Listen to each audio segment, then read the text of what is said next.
Recording. Welcome to our meeting, and the question on the table was the best app for collecting notes of any type, not just text notes, but picture notes, scraps, articles, whatever.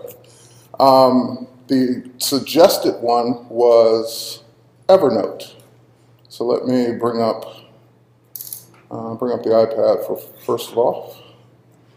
So we can do this. Great. And let's go ahead and bring up Evernote.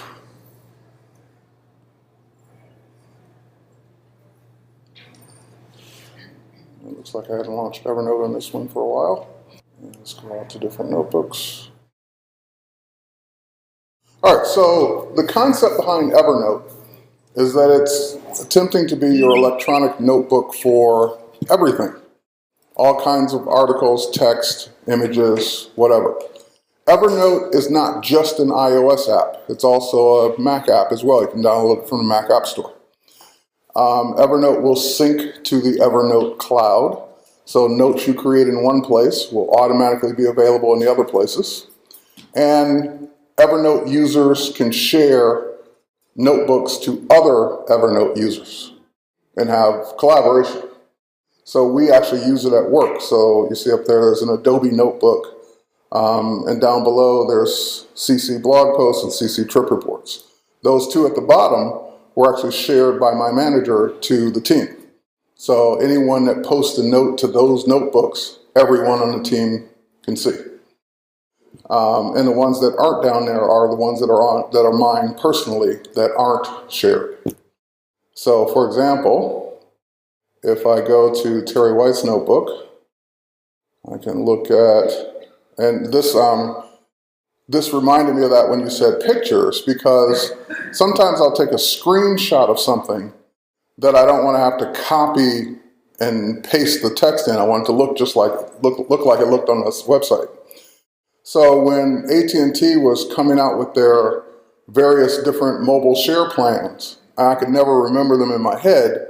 I just took a screenshot of what those plans were and put them in Evernote so I would always be able to bring that back up. So that's what Evernote's about. You can create text notes, clippings, articles, web links, whatever you want. And you don't have to, of course, you don't have to ever share anything. It can just be yours personally. But if you need to share it, you can. Can Evernote accept video? Can Evernote accept video? I don't know. I've never tried. Any Evernote users out there? Anyone want to test it really quick? What was that other app? I don't think I mentioned another app, did I? Terry, you want to talk about I think Evernote does just about everything. I don't know why I put your video. I've never tried to put a video in it, so I don't know.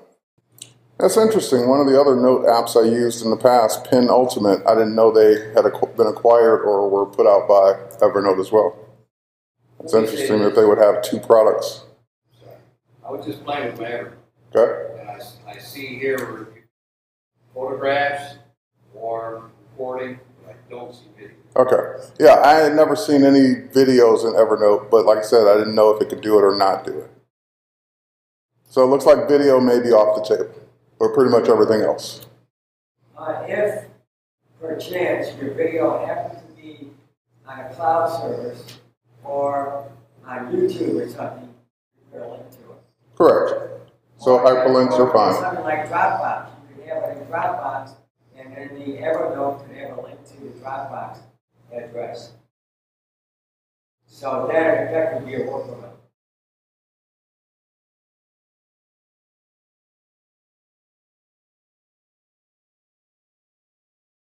Okay?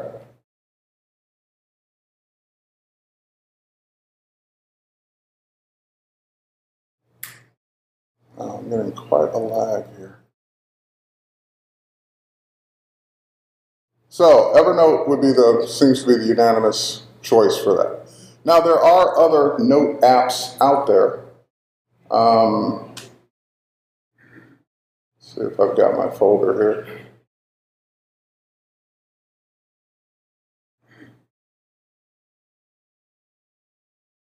The other one that I like that if I wasn't interested in syncing notes to other devices, the other one that I tend to like is called Notability, but it's an iPad app. So are you looking for iPad, iPhone, or which one?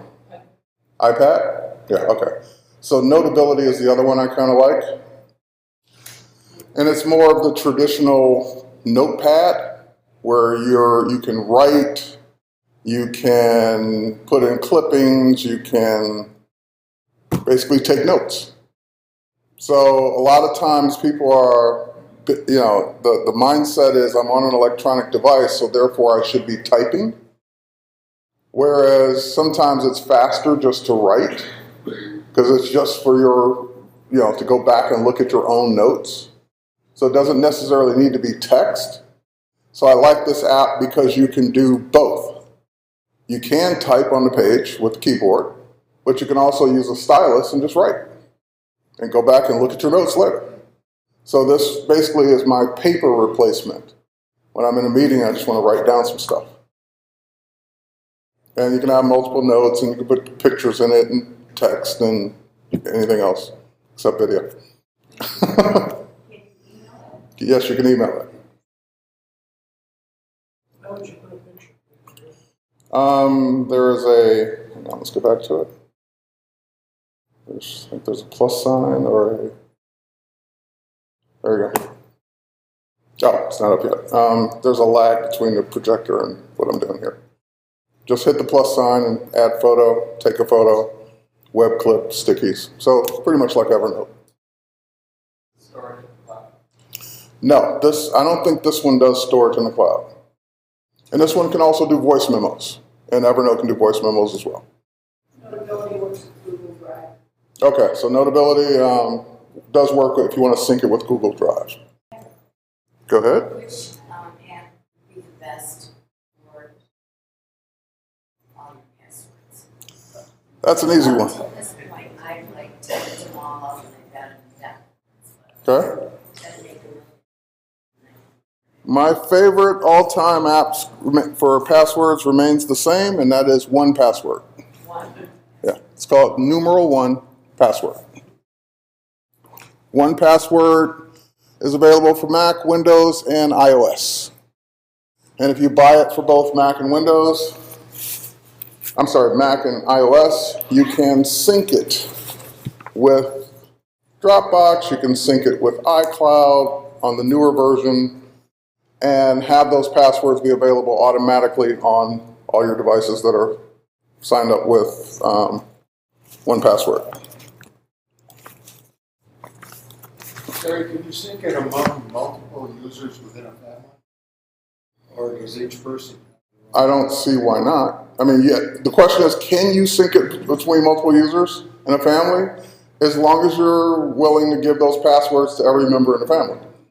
Because it's all or nothing. So you can't say only these 5 passwords are synced to the family and these 30 aren't. It's the whole file is synced to everyone. So as long as you're willing to do that, you're fine. How secure is it? How secure is it? How secure? It's like 400 and whatever bits, 456-bit encryption. So the most secure encryption you can have. So even if someone got the file, the likelihood of them breaking into the file is very unlikely. How much does it cost when you put it on different devices? Does the price keep going up? How much does it cost if you put it on different devices? There is no cost per device. It's like most apps, you buy it. If I buy an iOS app, any iOS app, I can put it on as many iOS devices as I own. Right. So there's no restriction in that. 1Password for your computer, and I believe they're pretty liberal about your computer too, is it's as many computers as you own. So there is no cost per device other than the one license for each platform. Someone want to look up the prices and give it to her? It's about $17.99. $17.99 for iOS, $39 for Mac. Mine was right. That's iOS, yes. Okay, go I ahead. have 1Password on my computer. Mhm. One for mine. Mm-hmm. It's empty. It did not seem how. You have to enable it in both places. So you have to go to the computer first and tell it to sync with either Dropbox or I forgot what the other choice was on the computer, but let's say Dropbox. And then set it up the same exact way on the iPad. And then once you set it, so that's why I said set it up on the computer first, because that's the one that has all the data in it. It'll sync it to Dropbox. Then once it's all synced, then you set the same thing up on your computer, on your iPad, and it will pick up that file, and all your passwords will be on your iPad as well. Supports iPhone. iPhone as well, yes. How is it implemented? Just a document you choose which one you want, or does it automatically sync with your site correlates? It's got built-in syncing to Dropbox for one. I know on the iOS version, it will also do iCloud, but they haven't updated the Mac version yet to do iCloud. So Mac version 4.0, which is coming, will do iCloud as well. So you'll have your choice between iCloud or Dropbox. Well, let me put it. Say I have passwords set up for my FedEx, Yep. and the way I'm using it now, it's a remembered password in Firefox. Right. May or may not. I have a reason. And now, if I had this one password, Mm-hmm. what would be different? Would I have to look it up and enter it every time? I keep, as was mentioned here, I just keep it running. We're processing documents, probably 12 or 14 double columns. And I just do 100 what I need. But I'm just trying to get a sense of how. Okay, I'm reconfiguring it to demo mode so I don't expose my passwords, so that I can show it to you. Hang on for a second. In other words, if I went to my FedEx site, would it automatically pick that up? Okay, so first of all, Like Firefox does? First of all, it has browser plugins. So once you install 1Password, there'll be a click to install it in Safari, install it in Firefox, install it in Chrome, whatever you're using. And then from that point on, when you need to get one of your passwords on a site, you basically, you can either do it from a button on the menu bar or right click into that field, and there'll be a drop down that says 1Password. A little box comes up, you put in your master password, and then since it sees what site you're on, it'll automatically propose the passwords for that site. So there's just one password that you have. That's why it's called 1Password. Well, that's what I was wondering. Yep. And it will remember the sites based on the URLs to put those in. If I can figure out my 1Password to get back in. Don't ever forget that one password. Well, since we're showing apps, I do want to show this one. Why didn't demo mode work? Okay, got it. They must anticipate people wanting to show it to other people because they actually have a demo mode built in. You lock the app and then put demo in as the password, and all the stuff that comes up is just demo data. So this is what 1Password looks like on iOS. As you can see, there are categories. So logins would be websites. And, and again, feel free to copy any of this that you want because it's not mine. This is all sample data. So if I were going to Citibank, for example, I can tap Citibank. It shows the username and password and the URL to that site. If I click or tap the URL, because I'm in the iOS app, it will launch its own browser that's secure in the app and put the username and password in. If you're on your computer, you're using your regular browser, and it's got its own extension to put the password and username in from your 1Password that you typed in. So it can keep track of not just web logins, but notes, credit cards, whatever else you want to keep track of and keep it secure. So I pretty much enter everything in it. I enter software serial numbers in it. I enter usernames and passwords for websites, driver's license, passport numbers, whatever other kind of licenses I have. Pretty much everything. And it's on all my devices whenever I need any of those numbers, account numbers, usernames, or whatever. The other thing I like about it is that when you're setting up a new identity or a new login, so let's say I'm creating a new login for Apple.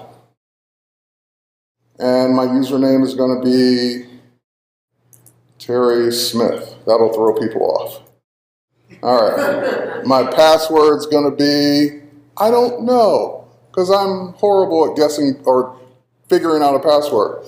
So this little icon on the right-hand side, you tap and it will generate a random password for you, whatever level of strength you want. And, oops, go to the password recipe. This is where you tell it, well, it has to have at least one symbol. It has, you know my symbol, oh, there we go. Has to have at least one symbol. It has to have at least one digit. You know, all the things that people say that the password has to have, it will automatically put those things in. It's automatically going to put at least one capital letter in there for you automatically. So it will do all the things to generate a password for whatever that site requires. And then once it's generated here, since you're generating it in the app, it'll remember it for that site.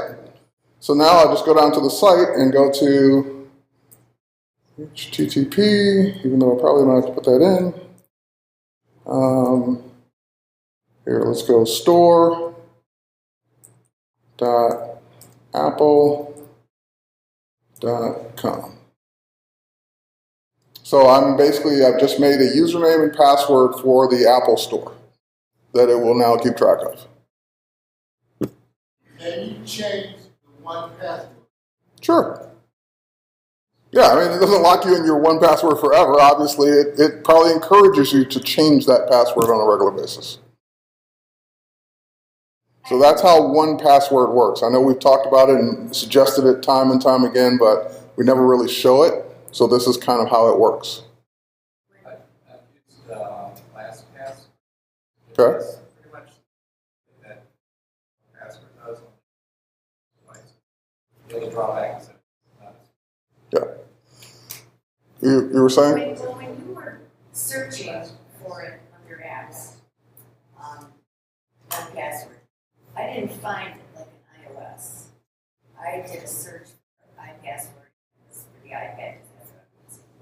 One password, not iOS. One password, but it didn't say iOS. Because you're on an iOS device. It assumes you want it on an iOS device, right?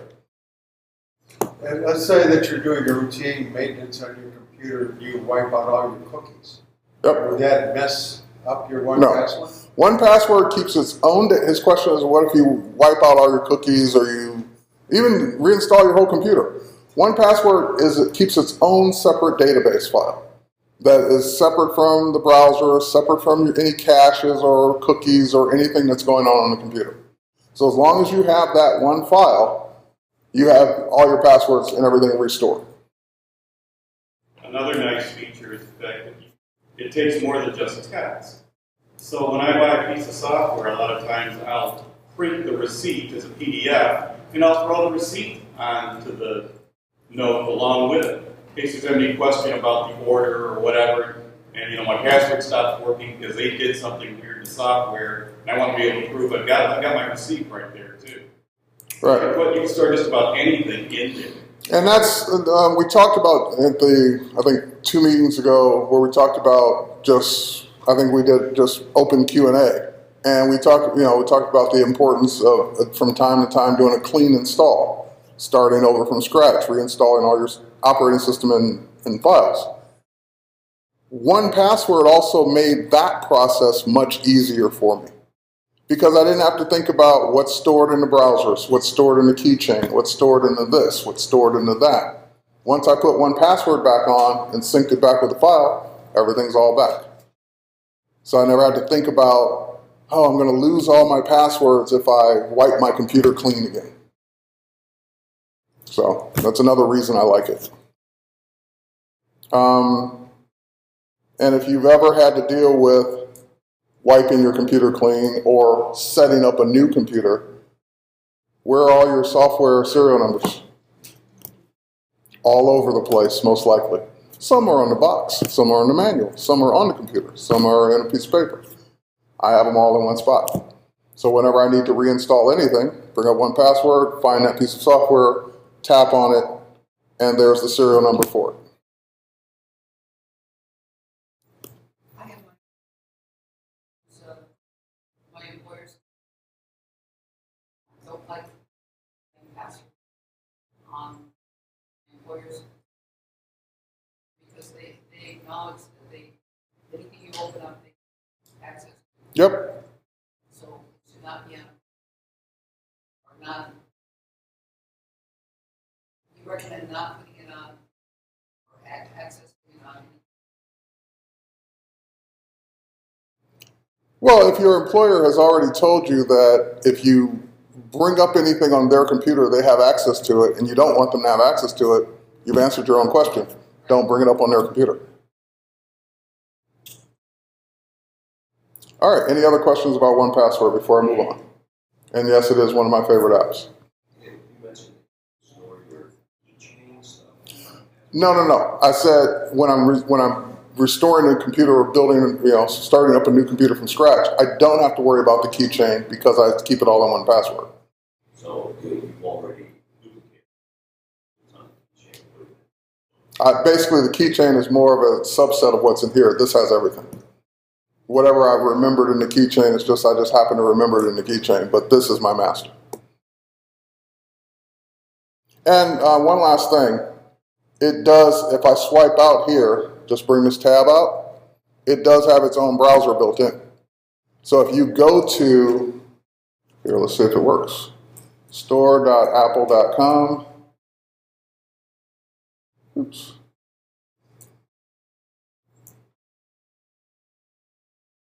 From your iOS device, it'll bring up that website, and when you're asked for a username and password, up in the upper right-hand corner are buttons to put in your Apple ID right in that browser. So you don't have to worry about going to the app, copying it, coming to your regular browser in Safari and pasting it in, going back to the app and copying it and going back to the browser and pasting it in because it has its own browser built in to access those things, including your credit card numbers too. Because you're on a site, you're shopping, you want to charge it to a specific card, you don't want to remember the card on that site. So since that card is in 1Password, there it is accessible for me to copy and paste right in the browser as I'm doing it. That's why I love this app. I mean, it makes my life so much more convenient and so much more secure. Because the reason people use the same password on every site they go to is so they'll remember it. Yeah. I don't use the same password on any site because I randomize them in 1Password, and 1Password's keeping track of it all. Okay. You can also tell it to take the database, which is encrypted, and store it on Dropbox, Yep. so that it automatically would then sync across all your computers. Great feature. So the sync, the iOS version or the iPad iPhone version will sync to iCloud and Dropbox. And that's what it was, file sharing. So it will do its own sync between its devices on the same network. iCloud, though, like I said, is only currently in the iOS version. It hasn't made it to the Mac version yet. They're promising that in the 4.0 update, which is due anytime now. But I use Dropbox for the most part anyway. What is file sharing? It's like on your own local network between the devices. So it's not going to the cloud, it's just going from device to device. It's like Wi-Fi? Right. Okay. So that's what I was using before they added Dropbox support. All right, moving off on 1Password. We can stay on that all day. Yes? Is there anything that goes?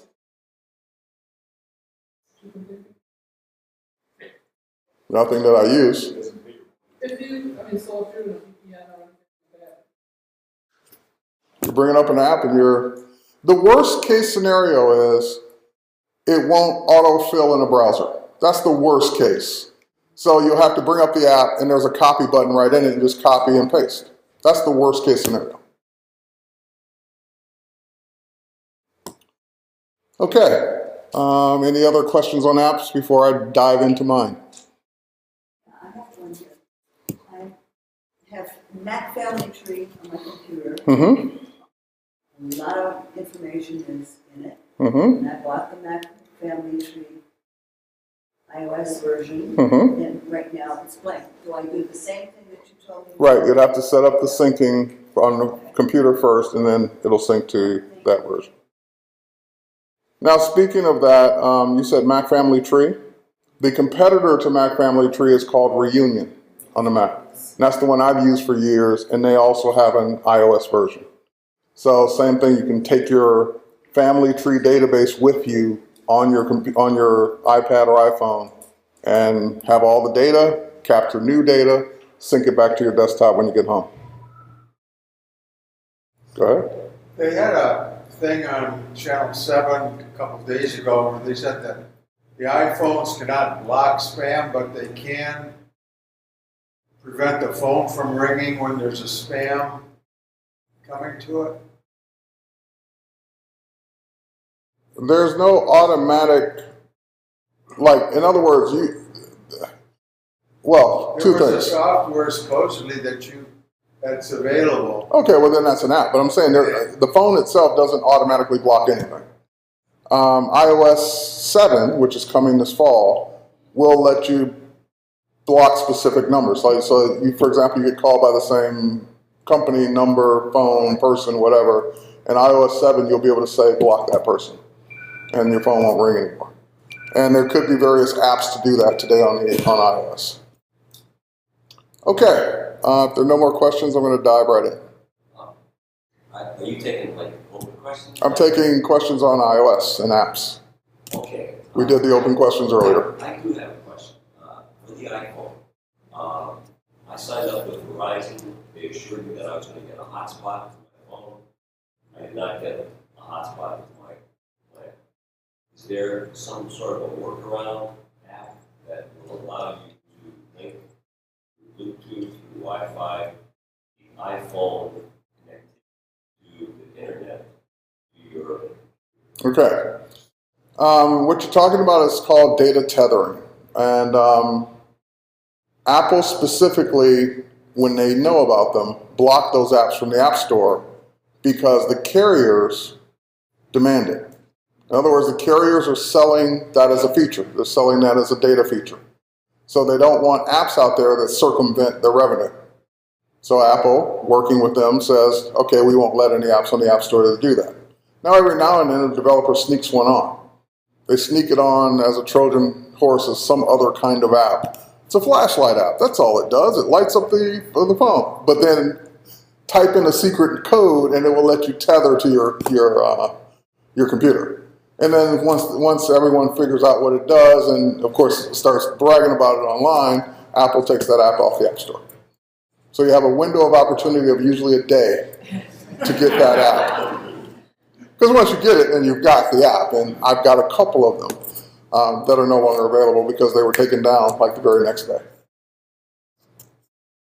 Can I see you afterwards? No, because there's no way for me to give it to you, even if I wanted to. Well, you know, the thing about them losing their revenue, you're paying for the app. You bought the phone. You have the connectivity. You're arguing with the choir. I agree. I agree. You're paying for a data plan. Let's say you're paying for 100 megabytes of data a month. You should be able to use that data any way you want. But they don't see it that way. They look at it as, oh, you want to tether to your computer? Well, we're going to charge you an extra blank for that. But if it was in his contract that he was supposed to have it. Yeah, if you're paying for it, then that's go contact Verizon and you should have that turned on. If you're not paying for it, then that's between you and Verizon. Every customer service person I talked to swore, I mean, I've got it even on a recorder, that they said, I guarantee that you're going to get a data plan for a hotspot. And then when it came down to actually getting the plan, in the fine print, it said, I'm not eligible. And that was the case with iPhone, from day one on AT&T. If you were grandfathered into the unlimited plan, there's no way for you to get data tethering with AT&T unless you switch plans, which means you'll no longer have unlimited data. So take your pick. You can have unlimited data and no tethering, or tethering and limited data. They're not going to give you both. So I'm in the same boat. My phone's on the original corporate unlimited data plan, and I'd rather have unlimited data than tethering.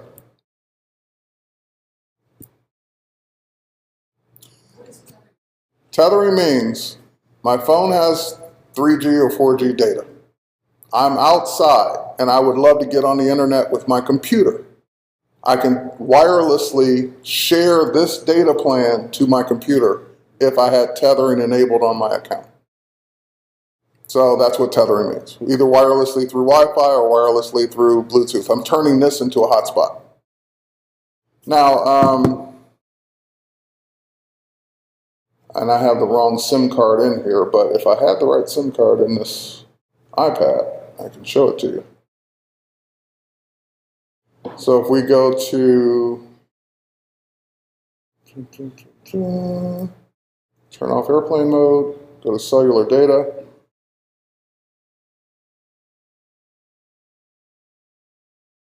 Set up personal hotspot. You see that in the middle down there? Set up personal hotspot. If I tap on that, it's going to tell me I have to call AT&T because that's not on this data plan. Now, this particular iPad is a Verizon iPad, and I have 2 SIM cards. I have the Verizon SIM card that came with it that does let me create a hotspot, but I have my original grandfathered unlimited AT&T iPad data SIM card in it now that I use when I travel internationally. So I just got back from a trip. I hadn't switched it back to the Verizon one yet. And once I do that, then I would be able to use the hotspot feature again because that is on that particular plan. So that was the other thing that Verizon did as a competitive thing, was that they basically enabled people,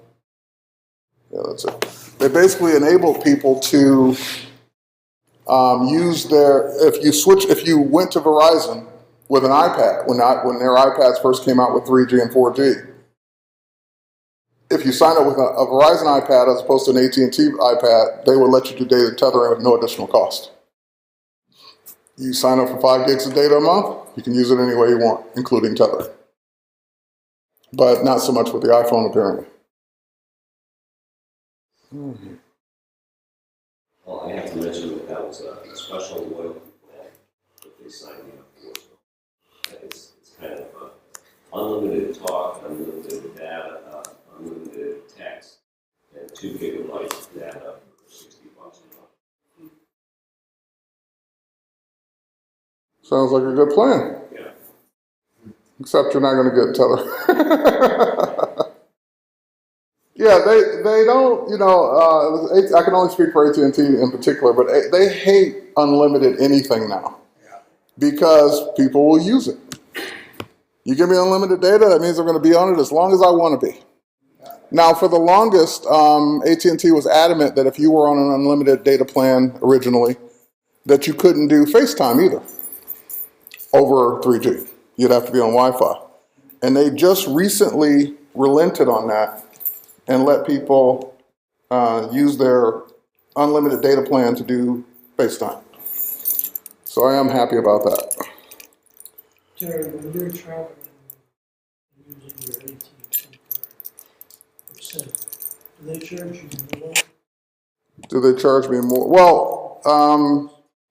Well, since AT&T is what is it? GSM. Thank you.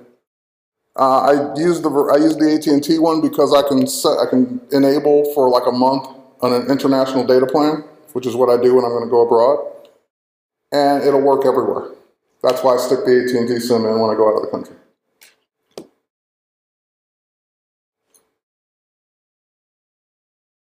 And that's why I'm putting the Verizon one back in now that I'm back in the country.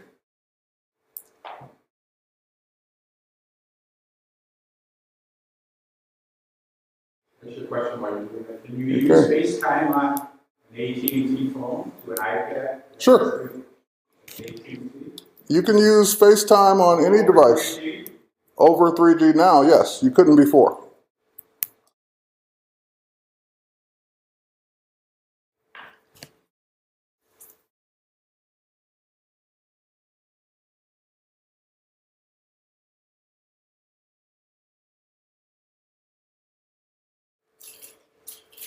It'll take it a second to get back on the network. And in a moment or two, it's searching, and it should say AT&T at the top. Oh, I'm sorry, Verizon at the top in a moment.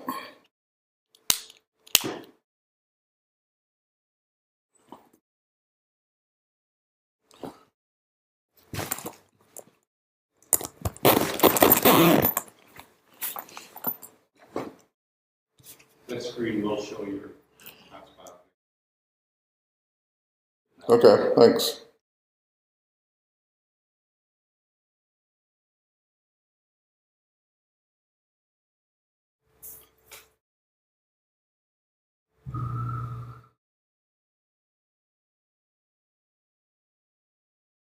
All right, well, we can move on while we're waiting for that to come up. Any other app questions before I get into my faves? Oh, yes.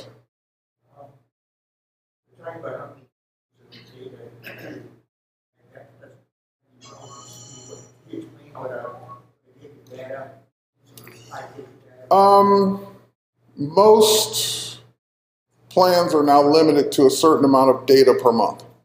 5 gigs, 10 gigs, whatever. And what that means is the amount of data you're going to transfer back and forth. So let's say you have 5 gigs of data a month, and all you do is browse the web. And every web page you visit downloads about 10 megabytes of data. I'm just giving examples. So you do the math, how many web pages can you visit before you hit the 5 gig limit? You download a file or stream a movie. And that movie was 1 gig to stream. Now you've used up 1 gig of your data for that month.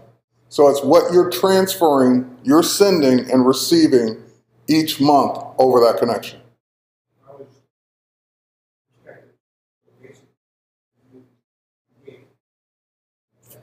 A movie could be 1 gig. A song can be, streaming a song over an internet radio station could be 100 megs. I'm just, again, randomly throwing out numbers. But whatever those numbers are, it takes away from that 5 gig a month. So it depends on how much data you use. If you don't do a lot of streaming of movies and audio, then you're probably not going to use that much. If you're not doing a lot of surfing where you're looking at large images a lot, you're probably not going to use that much.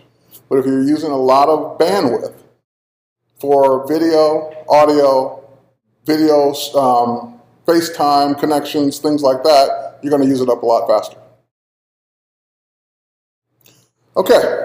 Question. Yes. That SIM card, you pull out a SIM card and put another one in, the power is on your unit. Yep. It's okay to do it, pull the SIM card. I'm never going to tell you it's okay for you to do that. Don't do it. Turn it off first. Now, why did I say that?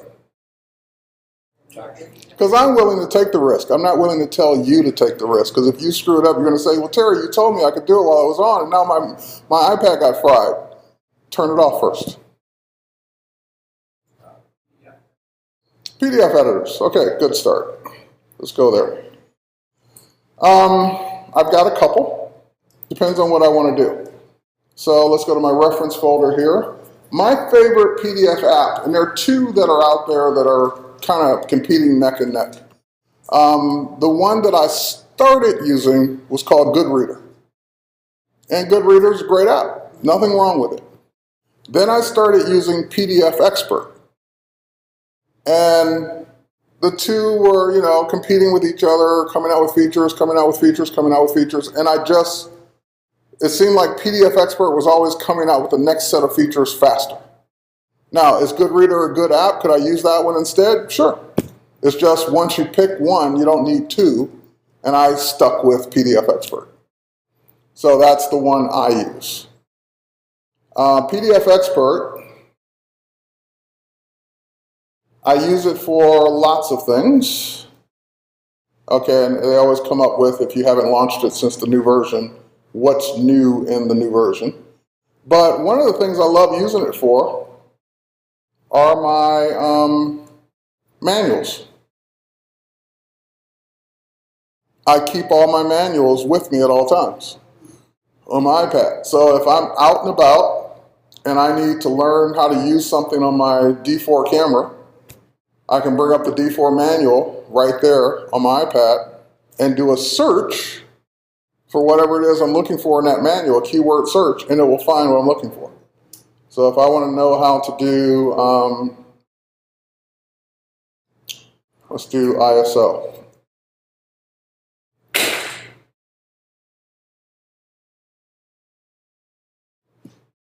So I just typed in ISO and it's finding all the ISO references in the manual. If I want to go to picture control high ISO, for example, it'll take me to that spot in the manual. I read about it and away I go.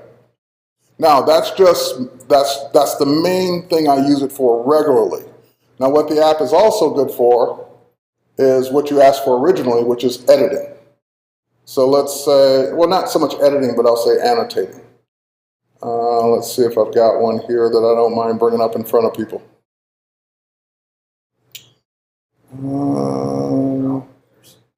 Yeah, well, I don't want to bring up documents with social security numbers or things like that on. So let's see, we bring up the what's new in PDF Expert. So, for example, there's the pencil tool. We can tap a tool here. There's highlighting, signature tool, text tool, so you can type right on the PDF.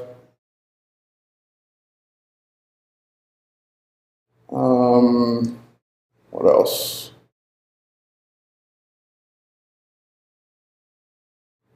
Sticky note. Sticky note. Oh. Hello.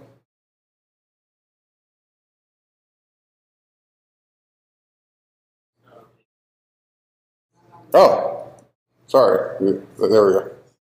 It's like, why aren't you guys seeing that? There we go. Sticky note.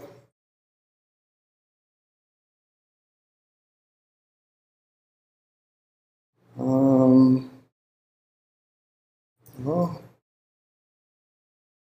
so pretty much the same kinds of things you would do in Acrobat or Preview to a PDF you could do here. If you need to digitally sign it, you can. There's my signature, which has already been saved. And I can tap to add that whenever I need it. So for example, if I tap and hold, it will ask me what do I want to do. I want to sign this document. I type signature. I use my signature. It will place my signature anywhere I want on the PDF.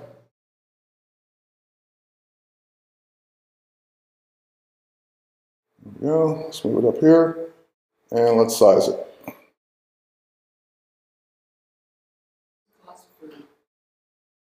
Okay, I can't give you cost and do it at the same time. I have to go look it up. I don't know them by heart. So you'll have to. Is it free or is it cost? This is a cost.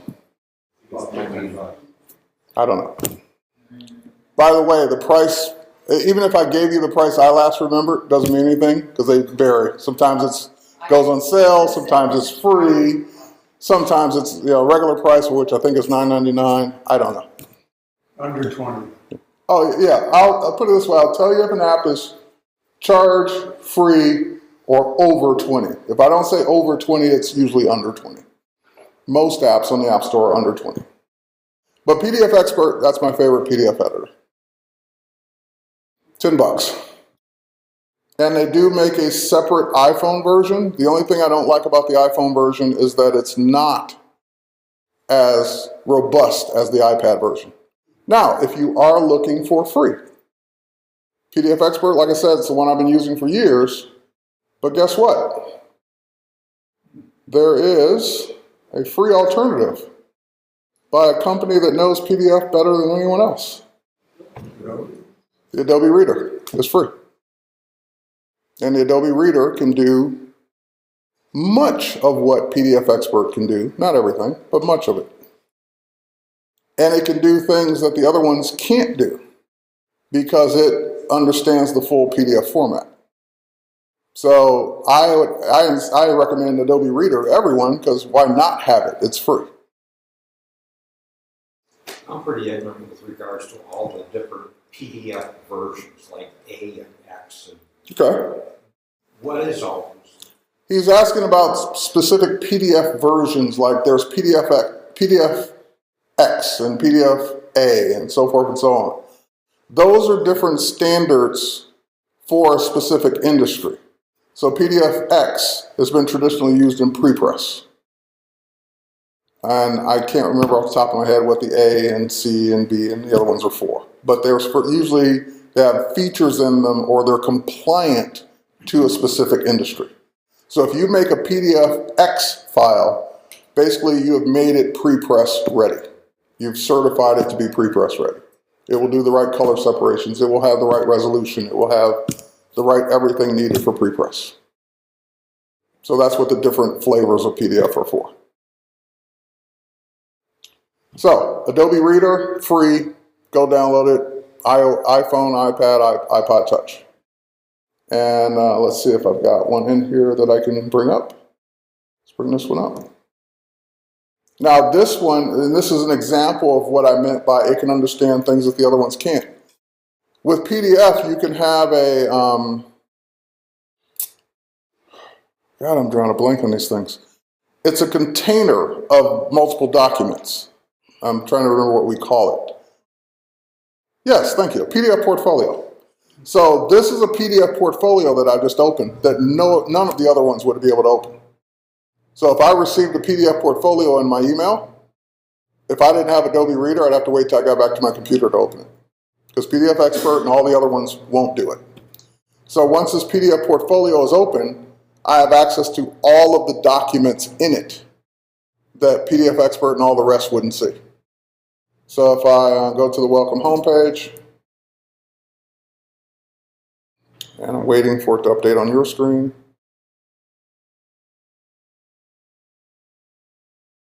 So there is a lag. I'm already looking at it. Just waiting for it to update on the projector.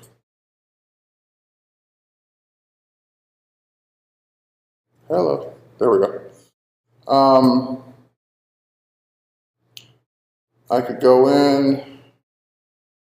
Oops. I want to save it. And this one is locked, so I can't do anything with it, with the attachment. I could share it, print it, and I'm just looking to see if I have one that could be annotated.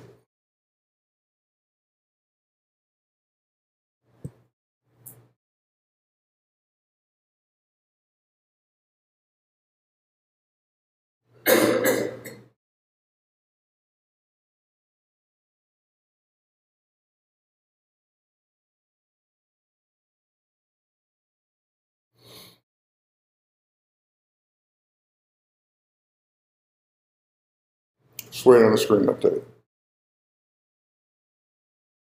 By the way, if you guys are doing a bunch of downloading, you're causing this lag. So please don't do any downloading or streaming if you don't have to.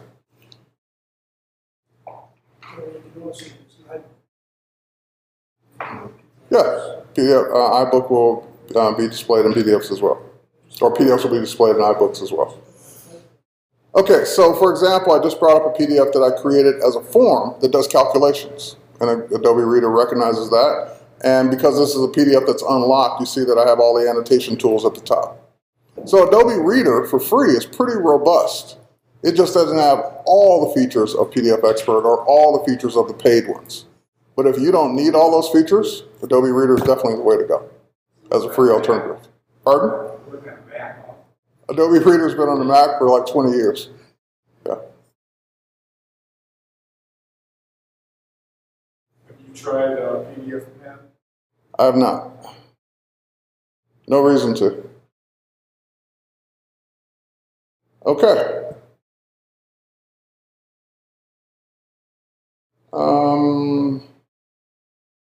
Let's see.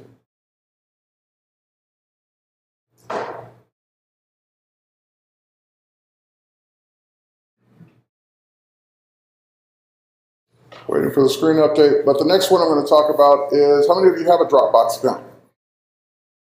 Should be everyone. It's free. At least some level of it is free.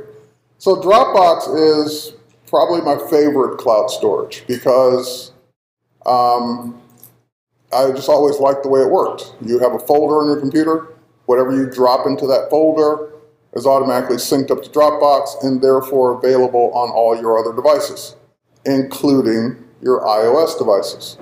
So if you have a Dropbox account, you can download the free Dropbox app and access any of the files that are in Dropbox right on your iPad, iPhone, whatever.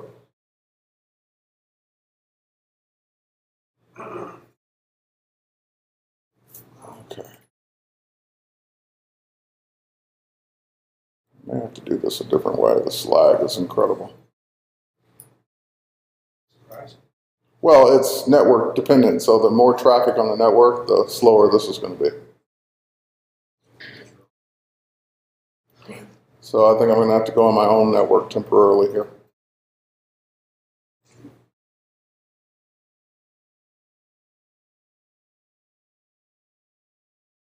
Okay, you can keep asking questions while I switch gears. So open up those Dropbox files that are available to you. You still need those particular applications. Well, it depends. You need an application. You need something that can open them. And if it's just a picture, for example, a picture can be viewed. If it's a text document can be viewed. Like a numbers file. Then you would need numbers.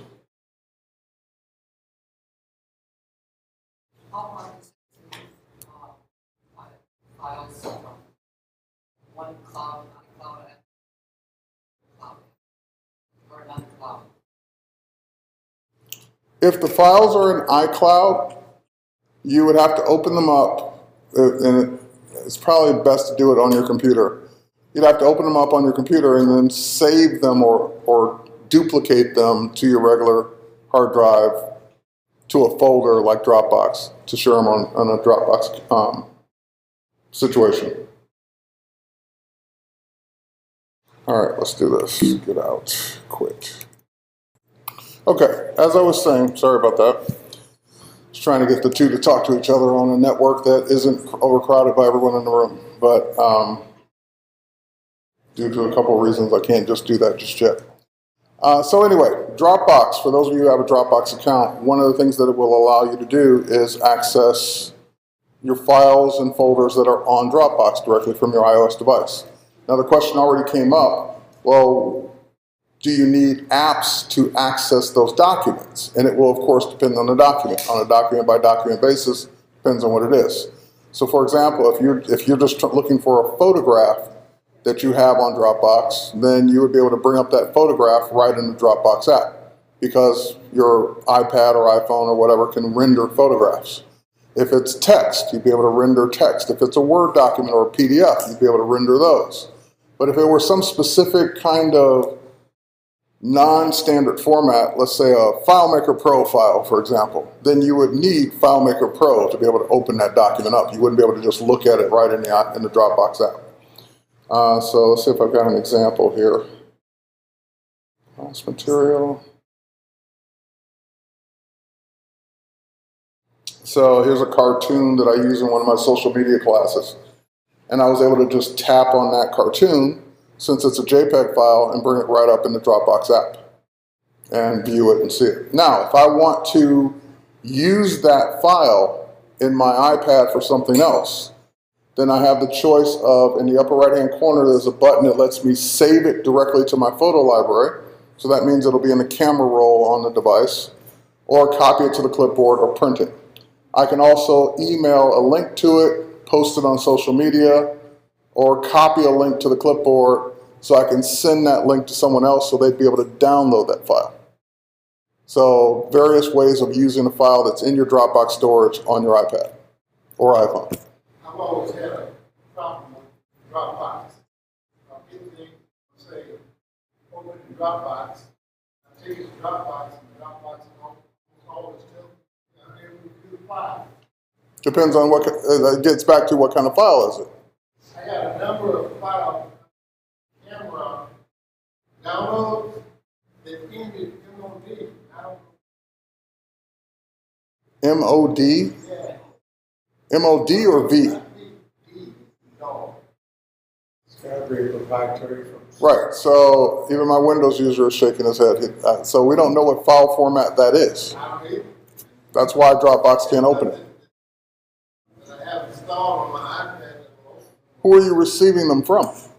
At this point, I don't know. I just, they're there. I have them on and see what I had. Yeah. Drop my files and camera download. We got 21 files and all in. Camera, go on Google. Just find out what the file format is. Try it. I'll do that later. Yeah, because I don't know what, I've never heard of an MOD file, so I don't know what that is. Digital recorder. It's a music format. So are you downloading images from your camera or device that's music? No, I bought music on my iPad. It always comes through.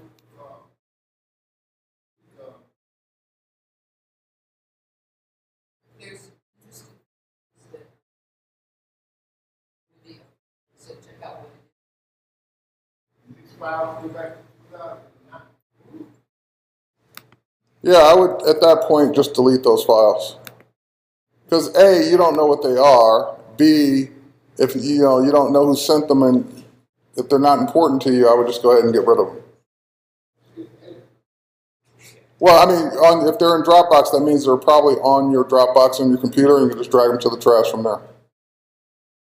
Could it be one of those composite CDs that had music? It could be anything. That's the point. Sure. Yep. I downloaded books, Dropbox, and it shows that books are in there. When I go to open the book, it's reading it, blue line comes across. It says unable to view file. Yep. Say that one more time. You downloaded books from where? I forgot where I got them. But they are in the index.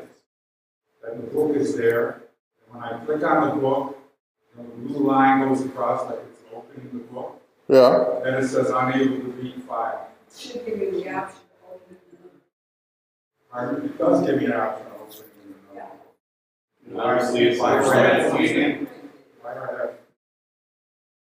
Well, they can't open every possible format on earth. They have a few standards like text files and Word files and JPEGs.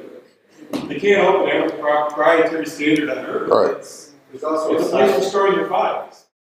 Okay. So let me go through, this has been great Q&A. Let me go through some apps that we haven't talked about yet. Some of my favorites to kind of get you guys thinking about apps you might want to go check out later on today. So one of the common questions I get is, okay, I took a picture with my whatever, iPhone, iPad, whatever, and I want to get it to my computer or I want to get it to another device after I've taken the picture. Now, we all know that Apple built in the ability to take your phone, take a photo, plug it in, copy that photo into iPhoto or image capture or whatever onto your computer. But that requires a cable. That requires you to be sitting next to your computer to do it. So one of the first things I sought out was the ability to transfer data from any of my devices wirelessly.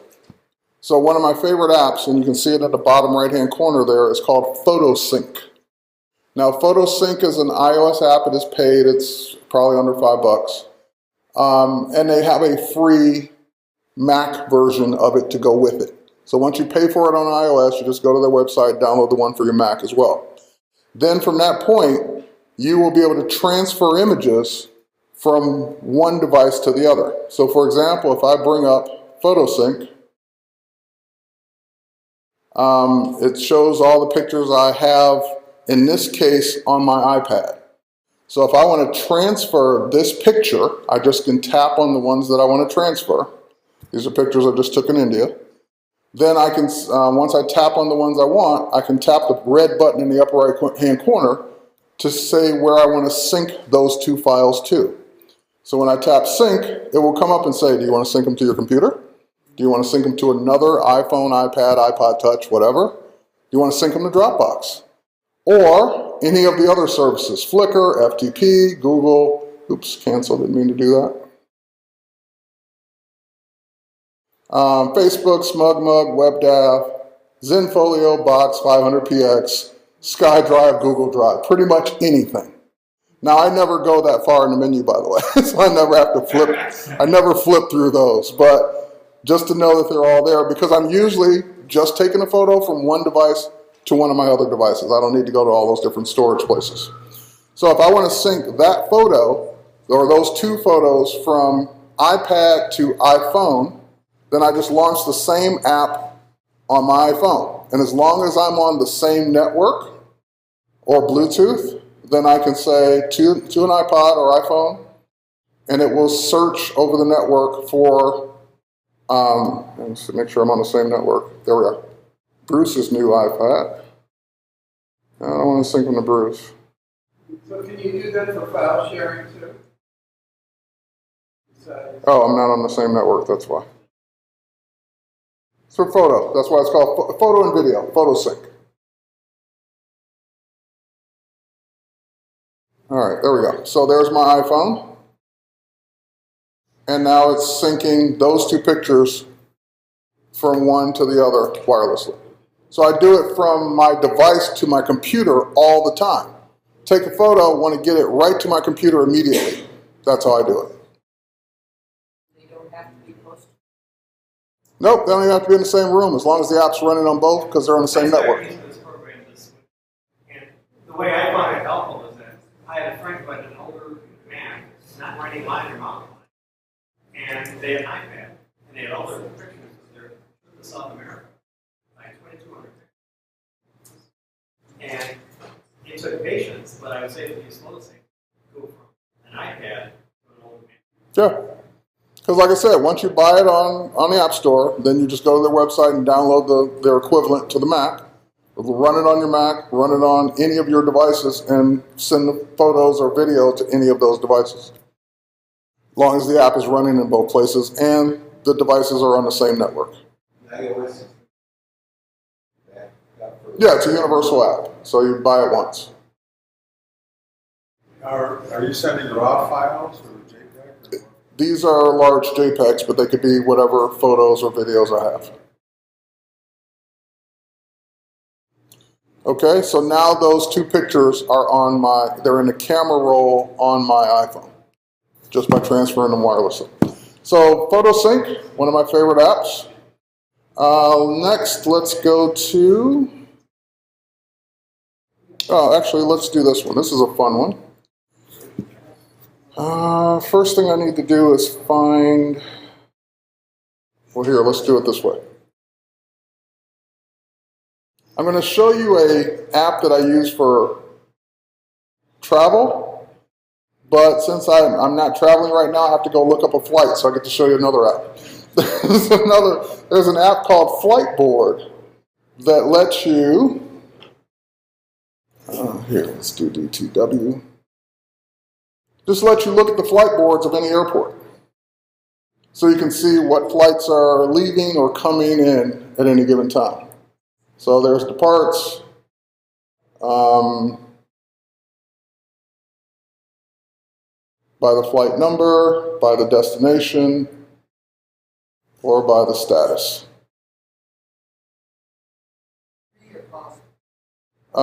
This one is a cost, couple bucks. How current is the information? I don't know how, I mean, it's usually up to the few minutes. It's not the actual, you're not tied into the board itself, so it's how frequently they update the public. At the bottom, it's updated this last update. All right. Now I'm going to switch from departures to arrivals because I'm looking for something in particular. I want to know when a particular flight is coming or when a flight is near landing here. Let's see, let's arrive. I want the opposite. There we go. Yeah, I want one of the ones that's en route. What time is it? 4:32? All right, let's pick one. Let's pick a, so what I'm going to do is pick this Delta 746 flight, and I'm going to reroute it to Detroit. No, I'm just kidding. Just kidding. Yeah, I mean, I was going to pick another. I was going to reroute it to Chicago. No, you can't do that. But enter a password. Yeah, I know. Type in a password. Off to Chicago it goes.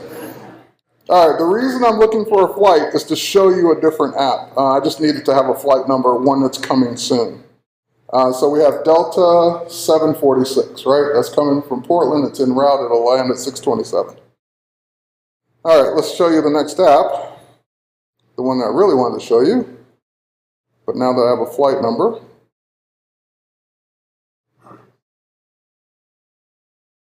and on my iPad, one of the apps I use all the time when I'm picking up someone from the airport is called Just Landed. And with Just Landed, the thing I love about it is you put in the flight number, 746, find flight. There it is, coming from Portland today, on time, 6:24. And when you tap it, it tells you when you have to leave to go pick them up.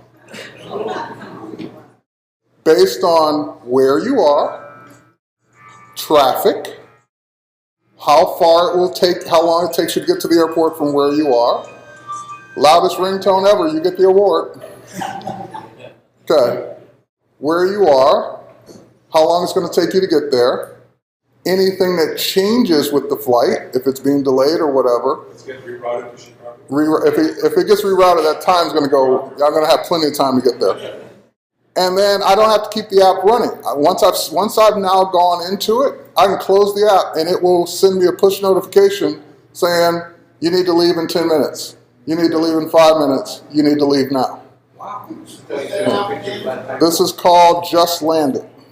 Is that What's it cost? Just I don't know the cost. If there is a cost, I don't know. A couple bucks. Not free. Not free. Is it multi-platform? Or just for, I don't know if they make it for other than iOS. Okay.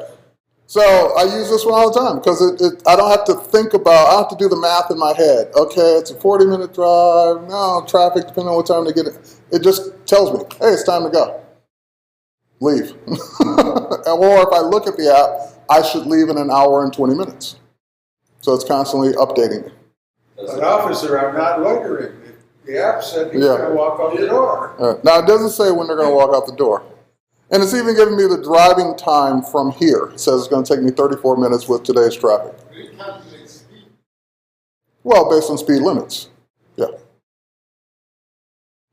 Okay, so, and oh, by the way, if you didn't know where you were, tap the little car, and you can get the directions to the airport.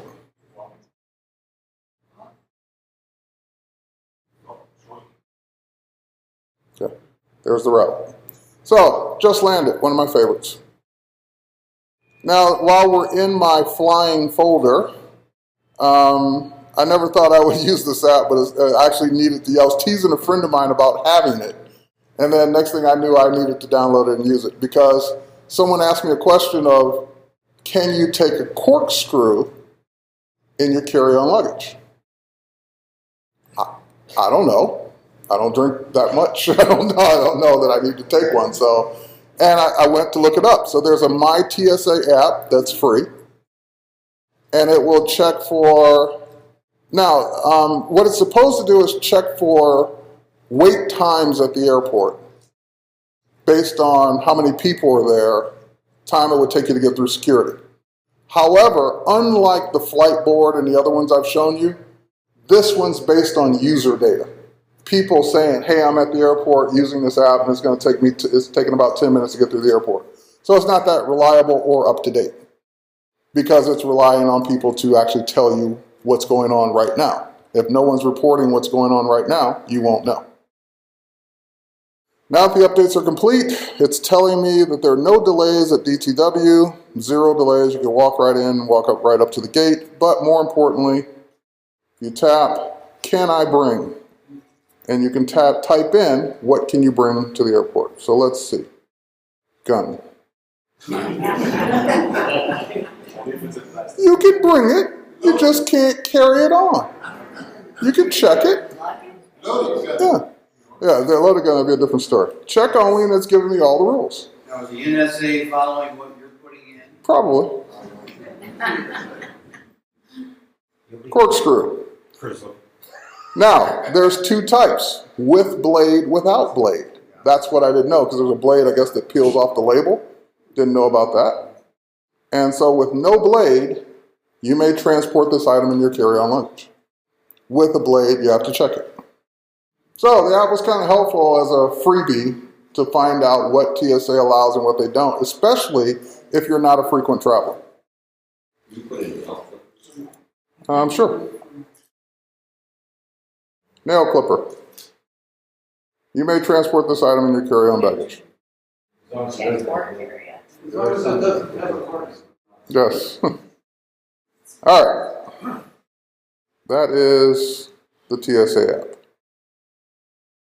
Ever flight away? No. All right, next, let's see what else I've got here in my bag of tricks. You might see that I'm wearing this, this white band. This is the Nike Fuel Band. There's a couple different versions of this by different companies. Jawbone makes one, they call theirs the Jawbone Up. Nike calls theirs the Fuel Band. 2 or 3 other companies make them as well. This is tracking, it's like a pedometer, but it also tracks other activity. So this is tracking my steps, so I can see, basically based on a goal of so many thousands of steps per day, how close I am to that. And of course it works with iOS. So there's the Nike Fuel Band app. And it will show me at the very bottom, red means I was nowhere near the goal that day. Green means I hit or passed the goal. Yellow means I was close. So I didn't hit it, but I was very close. So this is Bluetooth, so if I hold the button down, it will display sync on the band. And then I see Bluetooth activating on the phone. And so far, my 2,000 points, I am 855 today. So not even halfway today. Got a lot of walking around left to do. I'll take care of it. I'll walk to the airport and get on that Chicago flight. This is the Nike Fuel Band. Right. And by the way,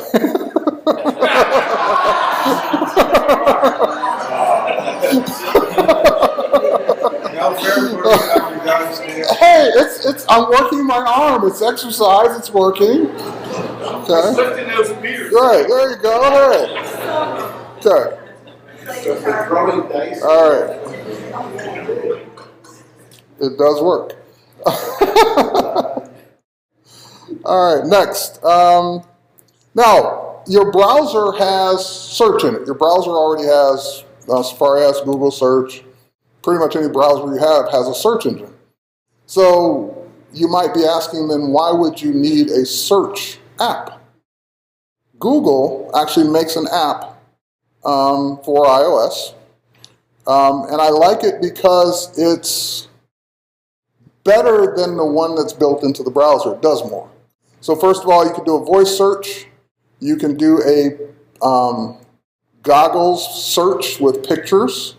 You can flip up and it will show you various cards for people you may be following. So if John Penn's birthday today, I have to wish him a happy birthday. Weather, where I am currently right now. And of course, because it's Google search, you see my my Google Gmail at the top there. That means that any search I do that I'm logged into my Google account on, that history will be on any of my devices. So if I did a search at home and I forgot what the search terms were, I'm on my phone, I just tap in the search field and I can go to my history and it will remember because it's the same history that I used at home because I'm signed into Google at home as well. So I like the app. Let's see. So I did Shaw Theaters in Singapore. I wanted to see what was playing at the movies there.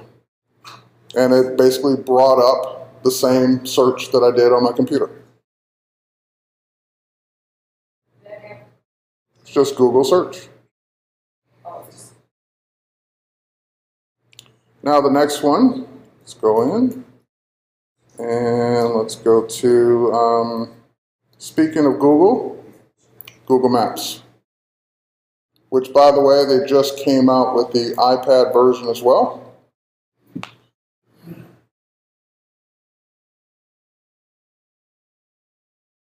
Now, Apple Maps has got no shortage of complaints from users. And Apple did a bold move, which came back to bite them in this one particular case, where they removed the long-standing Google Maps from iPhone that had been there since day one and replaced it with Apple Maps in iOS 6. And Apple Maps, as Apple quickly learned, was not up to par. Especially, yeah, sucked is a nice way of putting it, compared to what was available already on Google Maps. So I even knew users that resisted upgrading to iOS 6 because they didn't want to lose Google Maps. So Google came out with their standalone separate app and made it available. This is a free one. Made it available for you to download for free. And like I said, they just updated it to now it's iPad compatible as well. And it not only will let you do the searches that you did before, but it will also let you do turn-by-turn voice directions. So if I do, for example, if I do Ramshorn Restaurant, which is where we're going today, it says about an 8-minute drive, shows me where it is, shows me the rating for it, shows me the hours. Tap 8 minutes from my location, and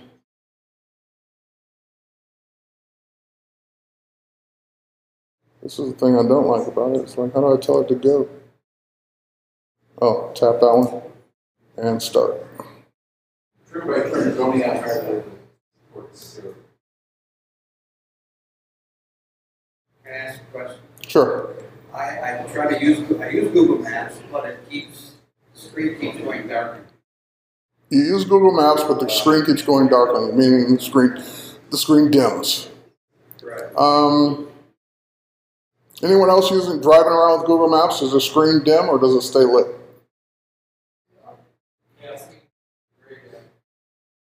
I don't use this one as my turn-by-turn. That's why I'm asking. If you use Apple Maps, it stays right. lit. So does mine. It's great.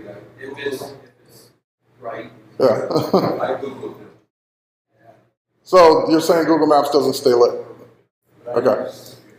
So do I. I use a different one most of the time too. So I just brought this up as the free alternative to the very bad Apple Maps. Download Google Maps if you want something for free. If you want something that's great, the one that I use is actually Navigon. I have bought basically the three major players. I bought Navigon, I bought TomTom, and I bought Magellan back when they all three came out. And like I was saying earlier about PDF Expert, the reason I ended up using Navigon over the other two is that Navigon kept coming out with more frequent updates. So one of the things that they did that was this was like maybe 3 or 4 updates ago, that was my favorite update, was that all the other ones, they all weigh in probably at about 1.5 gigs to download because of all the maps in them. 3 updates ago or 4 updates ago, Navigon came out with an update that said, you don't have to have all the maps installed at one time. So they let you pick and choose which states you want to install to free up space on your device. So if you're never going to drive in Oklahoma, why have the Oklahoma map on your device tying up space? So I can pick and choose using the map manager which ones I want. So here's Navigon USA. It's a universal app, works on iPhone, iPad, iPod Touch, provided you have the GPS hardware in your device. They also offer maps for Europe. Yeah, they have a Navigon Europe, they have a Navigon South America, Navigon, pretty much every country. Yes, she's like the map manager, which is where I was going anyway. There's an update, which I may not be able to get to online right now. This one is more expensive. This is an over $20 app, but they do have regional versions. So if you only want the East, Midwest, or West, those are like $15 a piece. So if you don't need the whole country because you're never going to drive in other parts of the country, then you can just download your region. It goes on sale quite a bit. And it goes on sale quite a bit. Yes? have iPod Touch. Doesn't have the, it's obviously a program called Maps Go. Mm-hmm. It's been, I don't know why I can't get online with this one. All right, here, let me do it on the phone. I haven't updated it on the iPad in a while. I might need to do an update.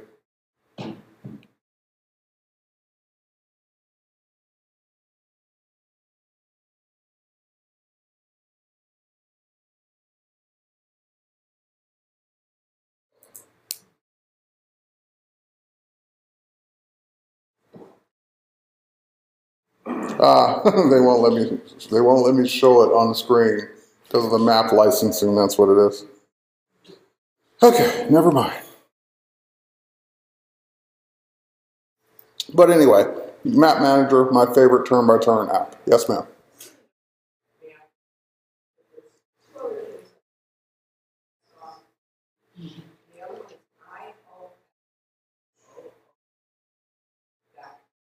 Okay.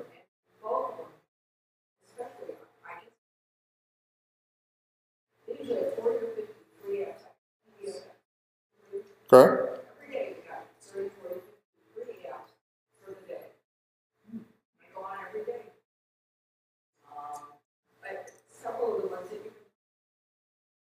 Great. What is it again? iOS, I think it's iOS. It's like iOS and Google that, and it'll come up. And the other apps, they're connected. The other app's gone. It's one word. It's just app's gone free. App's gone free.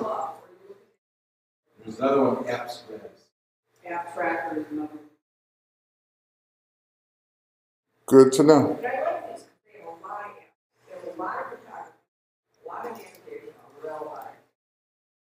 All right, I have a few minutes left, so let me wrap up with a couple more of my favorites. Now, since I do presentations all the time, I like to have a timer going to know how much time I have left.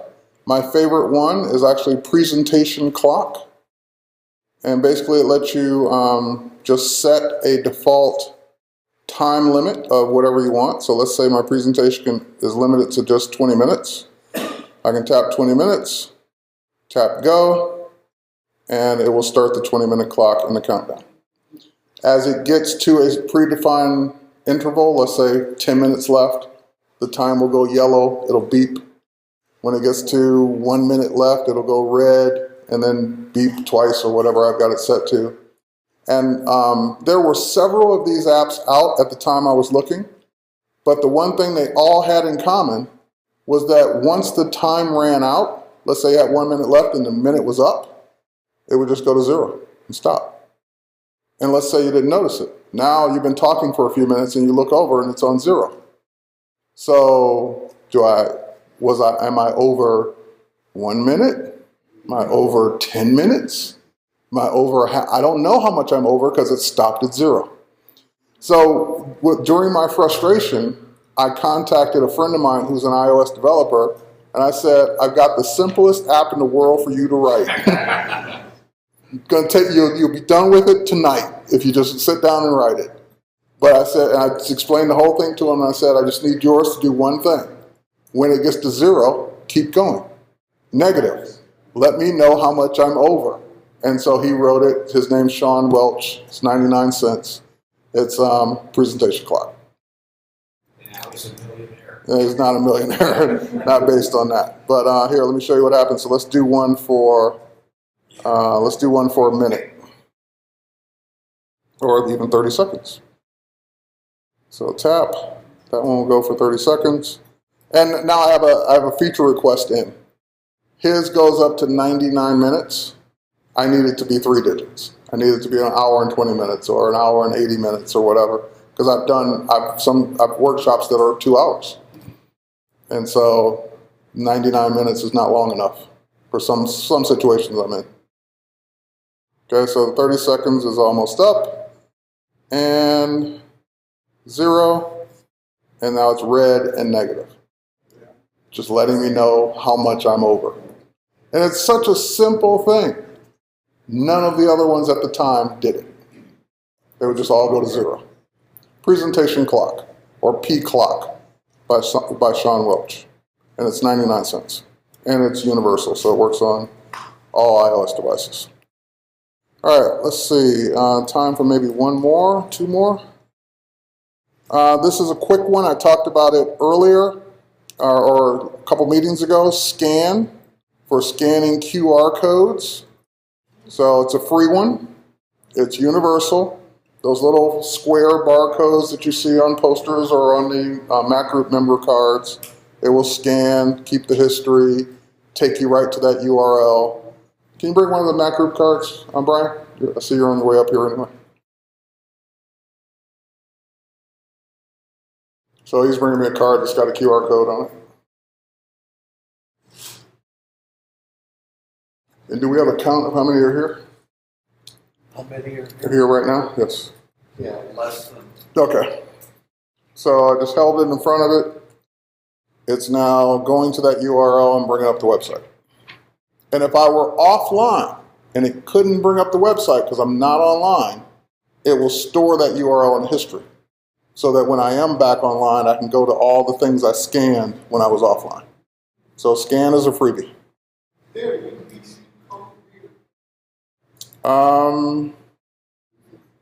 What would you want it to do? Okay. Is there a UPC code reader? But that's what I'm saying. If it scanned it, then what would you want it to tell you?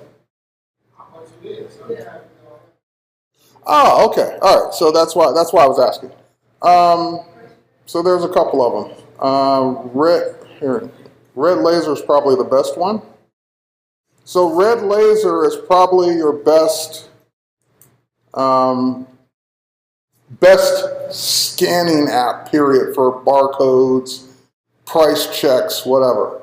So if I do red laser, it will also do QR codes.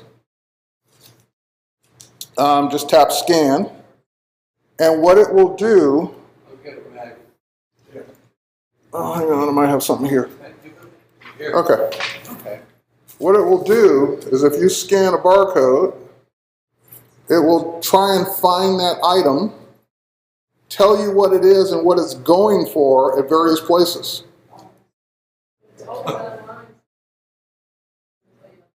No, it does do, one of them does local. I don't know if this one does, but it will do local price checks as well. ACOS is a little high. Yeah. Oh, there it is. Local. So there is a local tab in this one now. I know there didn't used to be. But it didn't find any local results this time. So.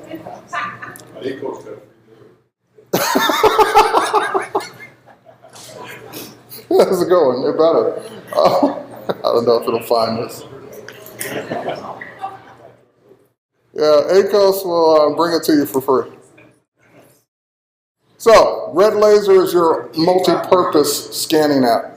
Now, speaking of scanning, how many of you have a desktop scanner or a document? Wait, don't go away with it. Have a document feeder that you scan documents or articles with. Okay, they're great. I have a desktop one. It's fast. It's Fujitsu. It's a great machine. But I only use it. I can only use it when I'm in my office, connected to my computer. So one of the apps I use all the time on the road is called Scanner Pro. It's maybe a $5 or $6 app. Scanner Pro, and it's password protected.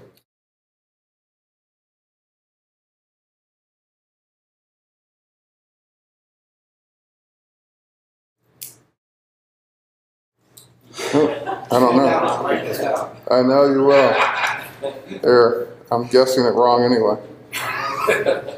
Let's turn it off for a second. Let's get into it.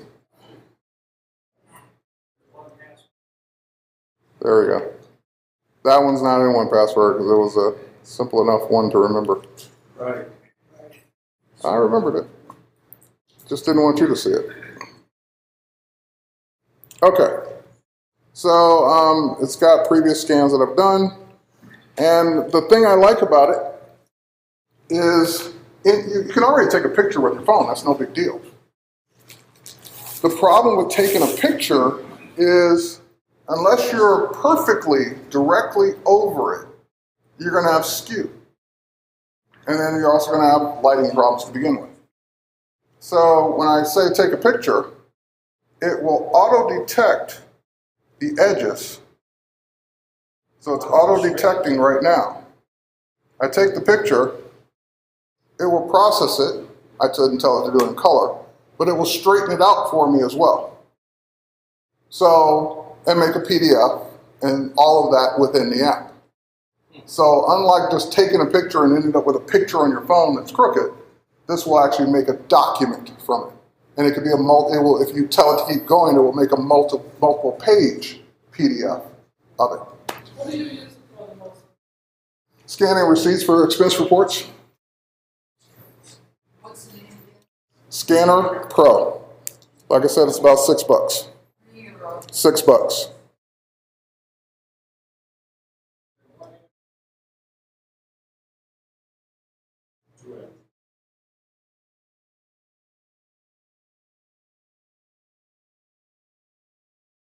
And it will also sync to all the various services.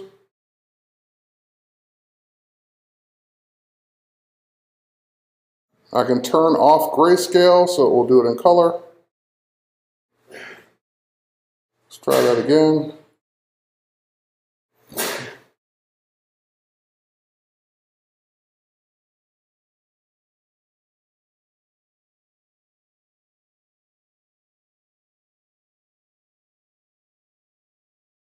Are you squaring it up? It's doing it. Although I'm still not getting my color.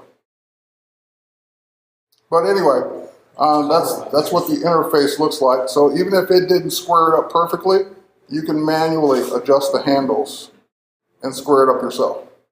And once you square it up, it'll then straighten the document based on that. That's one of those that I got from one of the free sites ones. That was actually free at one point. Yep. And they also often have sales. So there it is, Scanner Pro. All right. Now, for those of you who say, well, I want more, I want to know more apps. This is where I review apps. Bestappsite.com. It's loading. Bestappsite.com.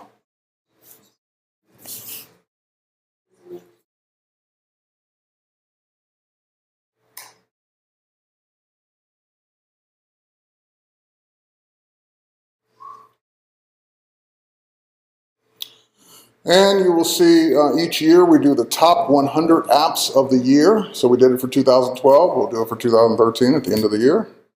You'll also see there's a link, I think, coming up for my favorites at some point. Somewhere in here. Your picture looks. Yeah, no, that's not the one I'm looking for, though.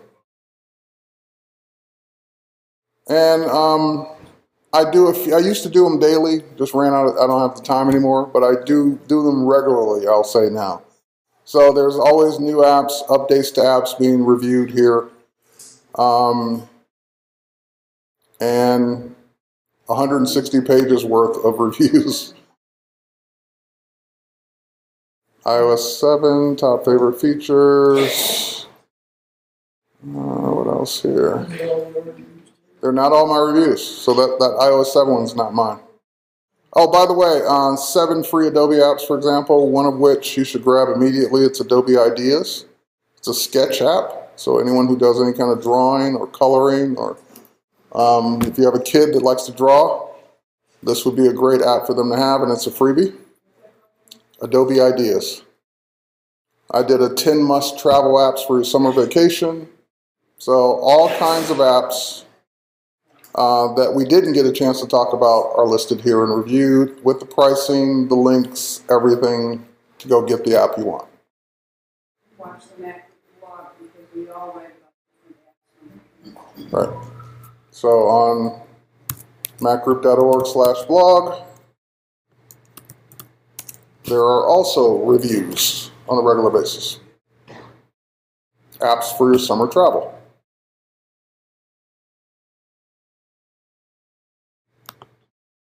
So, whatever we didn't get a chance to talk about, or whatever I have not expressed as a favorite, I've definitely expressed as a favorite on bestappsite.com. Is the program Cooler, is that still available?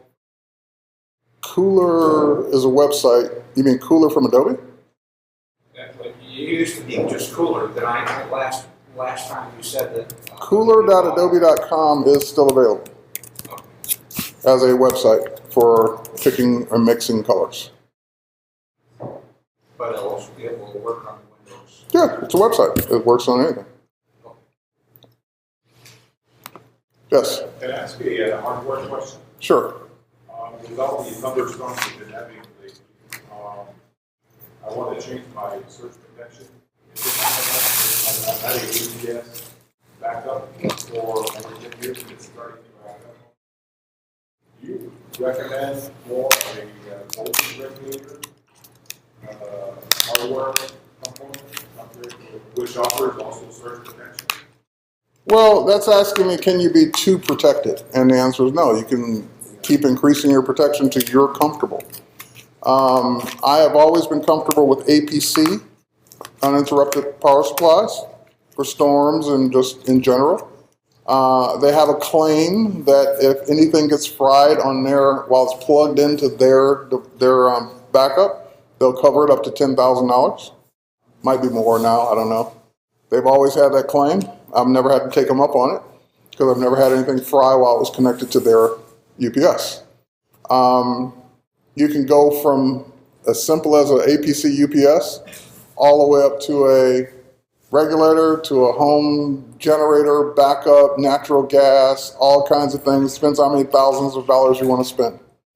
So I would say start with APC and then go from there.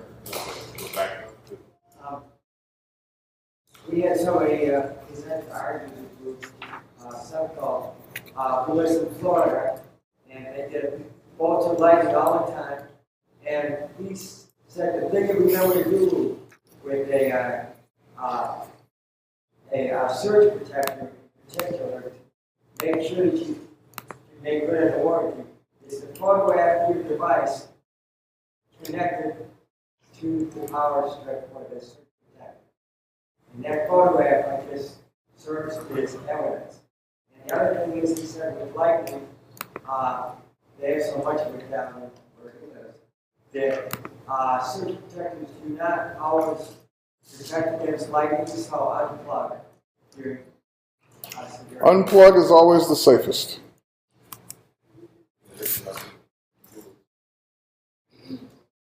Yes. I've got something to add. A lot of cheap surge protectors. If you have an opportunity to take a look at them, a lot of them have these small little red lollipop kind of thing in there, and those are they're called remote disker, and they're good once. So if it's been popped once. If you get hit, you want to make sure that you open it up and see, but Now, by the way, here's another one that, another reason for UPS, like an APC as opposed to just a power strip. Brownouts. Yeah. Brownouts, where the power goes down but doesn't go off. If you're experiencing a brownout, your power strip's not going to do anything for you. And so therefore, if it stays brown or dim long enough, your equipment could be damaged just from that. Whereas a UPS backup is always going to maintain the amount of power going to the machine, going to the computer. So go right now and buy one if you don't have one today, a UPS backup. Do the Howard and ABC UPS, do they have batteries that have to be replaced? Yes, and the unit itself will tell you when it's time to replace the battery. Having lived in areas where there's bad weather, it's time to get your house checked out within power supply, power provider, right at that point so that it will protect it.